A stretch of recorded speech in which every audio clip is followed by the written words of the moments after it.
Madame la Présidente, Madame la Ministre, mes chers collègues, parler de la fin de vie, c'est d'abord parler de la vie, car c'est aimer la vie résolument. Mais pour autant, qui parmi nous, dans nos rencontres avec nos concitoyens ou dans notre entourage proche, qui parmi nous n'a jamais été confronté à cette question particulièrement douloureuse?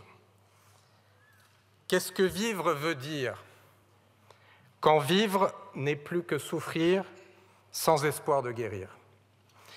Cette question, nous ne devons pas l'occulter. Nous devons au contraire l'aborder avec volonté et humilité. Car oui, légiférer sur la fin de vie exige de l'humilité. L'humilité d'écouter avant de décider. L'humilité de ne pas prétendre avoir la vérité. L'humilité d'avoir des convictions sans avoir de certitude. Cela exige donc aussi le respect. Le respect dû à toutes les convictions, mais aussi le respect de la liberté de conscience de chacune et de chacun. C'est en alliant humilité, respect et liberté que nous aurons un débat parlementaire à la hauteur du sujet. Cela a d'ailleurs été le cas en commission où chaque député a pu présenter ses idées et ses propositions sans stigmatisation ni outrance. Mes chers collègues, légiférer sur la fin de vie, c'est aussi emprunter le chemin déjà ouvert par d'autres avant nous. Au fil des ans et des lois, depuis 1999 jusqu'à 2016, 2 droits essentiels ont été obtenus. Le droit de ne pas souffrir, car la souffrance ne doit plus être considérée comme inévitable, et encore moins comme nécessaire.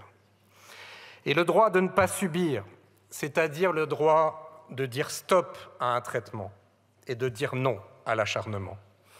Cela semble aujourd'hui être des évidences. Pourtant, cela ne l'était pas il n'y a pas encore si longtemps.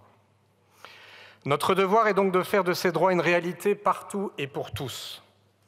Cela passe par le renforcement et le développement des soins palliatifs et d'accompagnement qui sont la réponse primordiale pour une très grande majorité de malades. Mais comme toute médecine humaine, et malgré le professionnalisme et le dévouement des soignants, ils sont dans certains cas impuissants face à certaines souffrances réfractaires ou insupportables.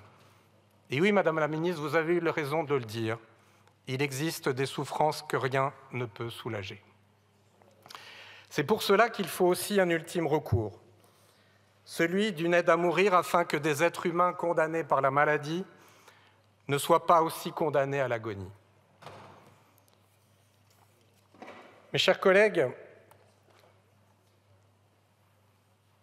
on peut soutenir les soins palliatifs et défendre l'aide à mourir. C'est en tout cas ce que je fais depuis très longtemps. Et d'ailleurs, le texte voté par la Commission a conforté ces 2 piliers majeurs. Et je tiens à saluer et à remercier les députés de tous les groupes pour leur investissement et leur assiduité durant ces presque 100 heures au total d'auditions et de débats. Chaque député a fait son travail en conscience, en conviction, en liberté. Car un débat parlementaire, ça n'est pas un référendum. Ce n'est pas à prendre ou à laisser. C'est une œuvre de co-construction entre pouvoir exécutif et pouvoir législatif, dont on peut espérer qu'elle évite les confusions et les confrontations. Mes chers collègues, en cet instant, je pense plus que jamais à tous ces malades et à tous leurs proches que j'ai rencontrés et écoutés depuis tant d'années. Leurs témoignages, leurs attentes, leurs espoirs, leurs colères, leurs cris parfois sont inscrits en moi. Et il n'y aura pas une seconde de ce débat sans que je pense à eux. Pour eux et pour tous nos compatriotes, nous avons aujourd'hui à écrire et à voter une grande loi de liberté. La liberté de disposer de sa mort, à l'image de la liberté de disposer de son corps que nous venons de sanctuariser dans notre Constitution. Nous avons à écrire et à voter une grande loi d'égalité, l'égalité qui permettrait de ne plus avoir à s'en remettre à la clandestinité ou à l'exil pour pouvoir éteindre la lumière de son existence.